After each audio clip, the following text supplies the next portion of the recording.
जैसा बोफोर्स का भूत कांग्रेस के सर पे आज भी नाचता है, वैसा राफेल्स का भूत ये बीजेपी का पीछा छोड़ेगा नहीं, ऐसा लगता है। राफेल सबसे बेहतरीन प्लेन है। राफेल का सौदा देश के लिए जरूरी था और राफेल का सौदे में गड़बड़ नहीं है, राफेल की कीमत में पैसा खाया गया, ये आरोप है।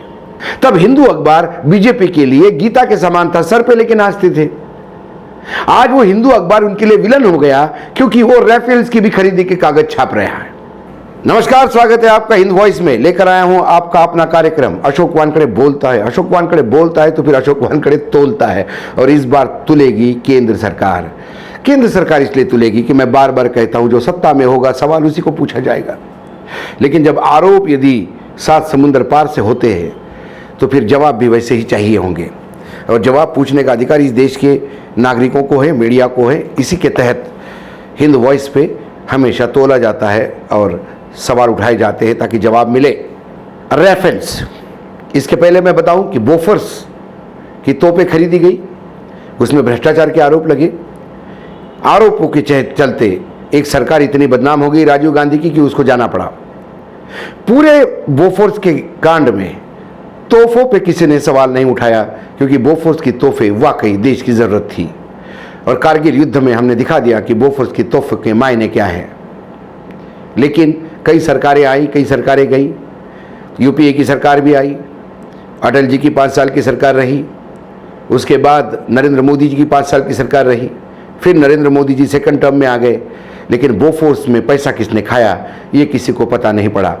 जो 98-94 करोड़ रुपए खाने की बात हो रही थी, उसके ऊपर 1000 करोड़ रुपए खर्चा हो गए, लेकिन अभी तक ये नहीं पता पड़ पाया कि पैसा किसने खाया और आरोपी कौन है।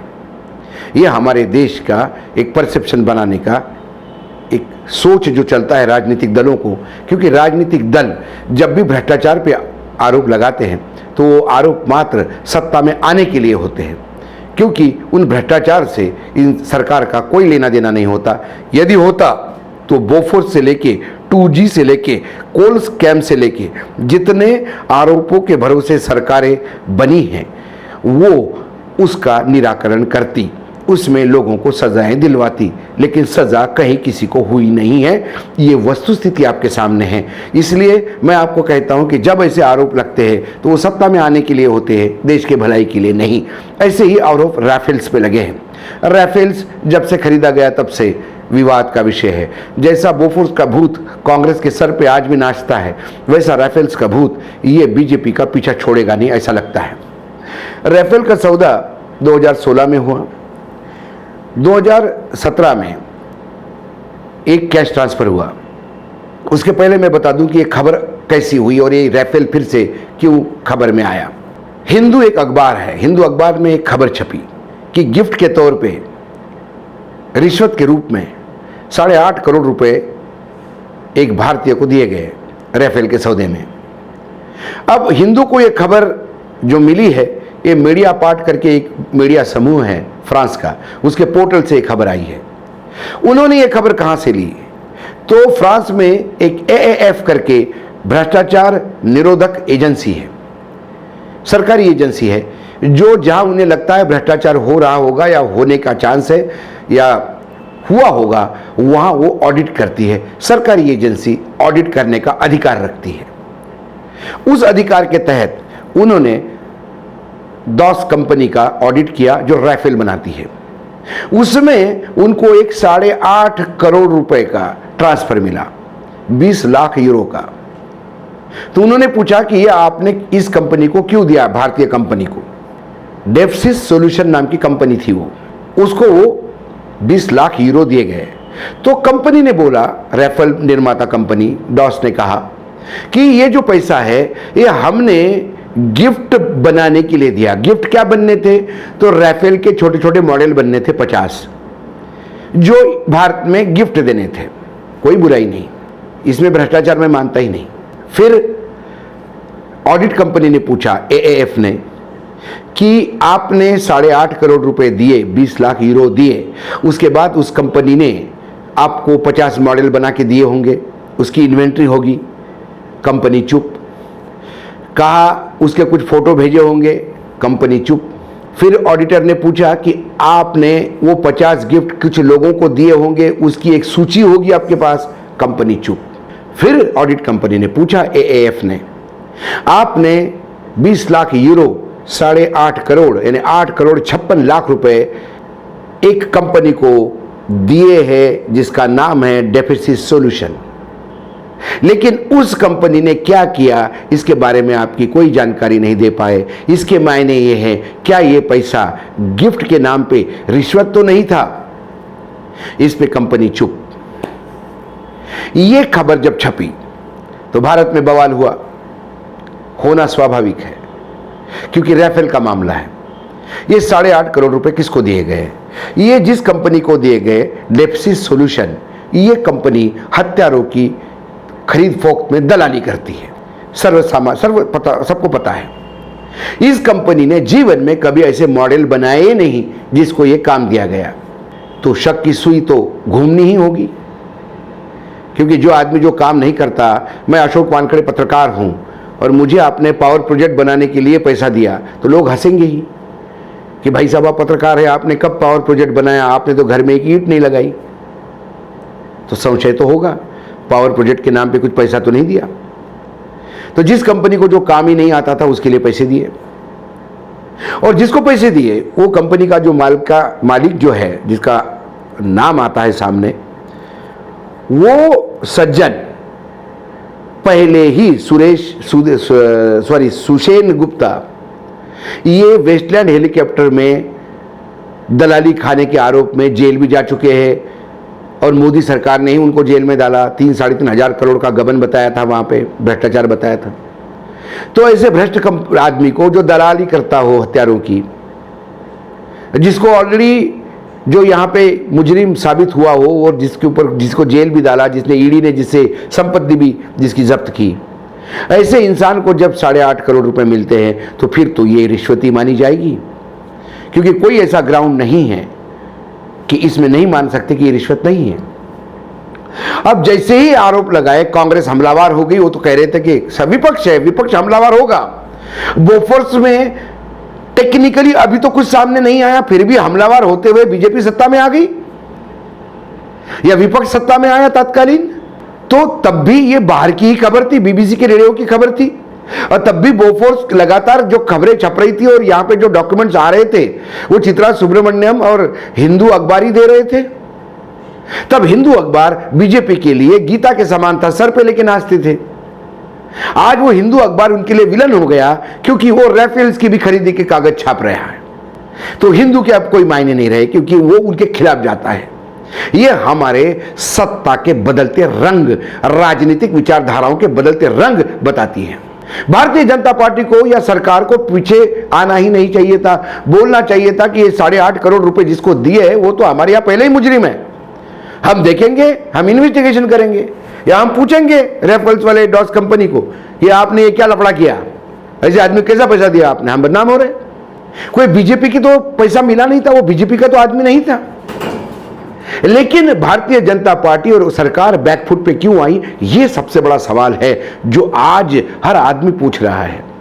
रविशंकर प्रसाद हमारे कानून मंत्री है, बहुत पढ़े लिखे इंसान हैं, राम लला के वकील रह चुके हुए, स्वयं भगवान राम ने जिनको वकील बनाया हो अपना, कितने बड़े वकील होंगे। उन्होंने जो दलील दी वो हास्यास्पद थी। उन्होंने कहा कि फ्रांस में ये कंपनियों का आपस का झगड़ा एक दूसरे को बदनाम कर रही है, इसलिए ये खबर छपवाई होगी। फिर भारतीय जनता पार्टी को एक नया शोध किया उन्होंने कि यहां 5 राज्यों के चुनाव है, इसलिए इस चुनाव में उपयोग लाने के लिए खबर छपवाई होगी। अब भारतीय जनता पार्टी और सरकार को कौन बताए कि हमारे देश में इतना विपक्ष मजबूत है कि वो फ्रांस में जाके फ्रांस के सरकारी एजेंसी को बताएं कि आप ऑडिट ऐसे समय करो, रिपोर्ट ऐसे समय दो कि जब हमारे यहां 5 राज्यों के चुनाव हो, ताकि हम सरकार की किरकिरी करें। ये पॉसिबल है, आप खुद जान सकते हो हमारा विपक्ष कैसा है। ये इतने हास्यास्पद है सरकार के दावे कि चुनाव की वजह से कर दिया। कोई कहता है कि इंटर कारपोरेट झगड़े हैं इसलिए ऐसा हो रहा है। फिर कहा कि सर्वोच्च न्यायालय और सीएजी ने राफेल्स के मामले में सरकार को क्लीन चिट दी, अब इसमें बोलने का क्या अधिकार है। सर्वोच्च न्यायालय में जो केस गया था उसमें सर्वोच्च न्यायालय की दिया आप जो न्याय दिया था सर्वोच्च न्यायालय ने, वो ये जो मामला था राफेल का, वो ज्यादा कीमत देने का था और ज्यादा कीमत, ज्यादा रिश्वत पाने के लिए दी, ऐसा आरोप था विपक्ष का। तो सर्वोच्च न्यायालय ने अपने निर्णय में कहा था कि राफेल की कीमत निर्धारण करने का जो जुरिडिक्शन है वो सर्वोच्च न्यायालय का नहीं है, इसलिए हम इस पर टिप्पणी नहीं करेंगे। तो वो मामला तो आज भी सवाल बन के बरकरार रहा। उसके बाद सीएजी की रिपोर्ट आई, वो कहती है कि यूपीए सरकार में जो राफेल खरीदे जा रहे थे वो ज्यादा महंगे थे, ये तो सस्ते हैं। वो रिपोर्ट आई, तब उस रिपोर्ट के बारे में कई सवाल उठे। वो रिपोर्ट पहले जिस कमेटी के सामने जानी चाहिए थी उनके पास नहीं गई, डायरेक्ट पार्लियामेंट में गई, वो रिपोर्ट पब्लिक भी नहीं हो पाई। वो रिपोर्ट अपने आप में एक अभी तक एक ऐसा सवाल बना हुआ है जिसका जवाब कोई नहीं दे पा रहा है। और फिर मैं दूसरी बात कहूं कि सीएजी की रिपोर्ट सही भी होगी तो फिर सीएजी की रिपोर्ट के मायने क्या माने हम? 2G घोटाला, स्पेक्ट्रम घोटाला, कोल घोटाला, ये सीएजी के लाखों करोड़ रुपए के घोटाले थे जो नरेंद्र मोदी 5 साल सत्ता में रहने के बावजूद और फिर दूसरी बार आने के बावजूद उस घोटाले के बारे में अभी तक कोई न्याय निर्णय नहीं कर पाए। 2G में लोग छूट गए। कोल में क्या हुआ, जिसको सजा हुई वो अटल बिहारी वाजपेयी के सरकार में मंत्री था, उसके लिए सजा हुई, उनके कांड के लिए सजा हुई दिलीप रे को। फिर यूपीए गवर्नमेंट का भ्रष्टाचार की सजा कहां गई?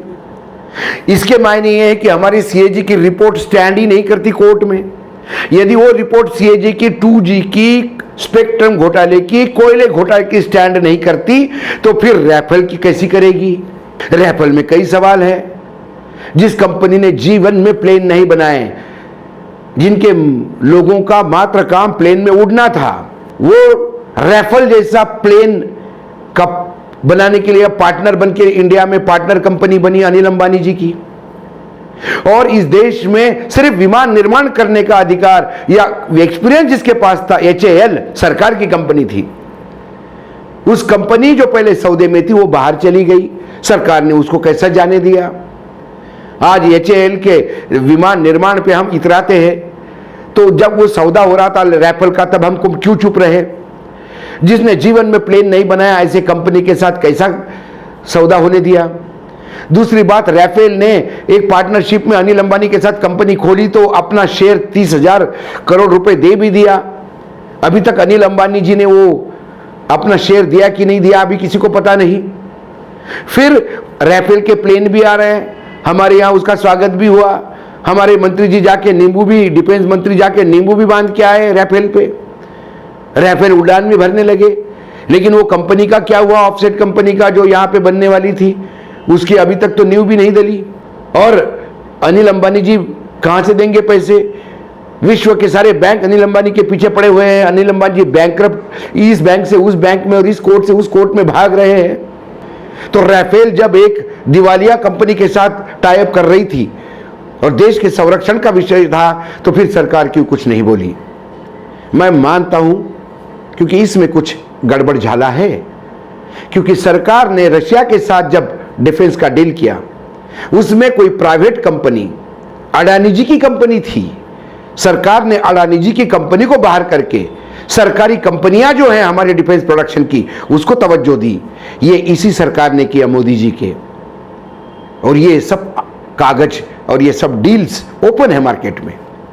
यदि रशिया के साथ डील में अडानी जी को साइड को करके भारतीय कंपनी, सरकारी कंपनियों को आप आगे कर सकते हैं, तो फिर राफेल में आपने HAL को आगे क्यों नहीं किया? एक बैंकरप्ट कंपनी को जिसने कभी एक्सपीरियंस नहीं किया उसको कैसा होने दिया? अब ये 10 करोड़ रुपए जो है, 8 साढ़े 8 करोड़ रुपए जो है, इसके मसले पे भी सरकार क्यों जवाब दे रही है? सरकार की जवाबदेही बनती ही क्यों है? सरकार ने तो पूछ लेना चाहिए डॉस कंपनी से कि भाई ये क्या लफड़ा है, ये निस्तरो।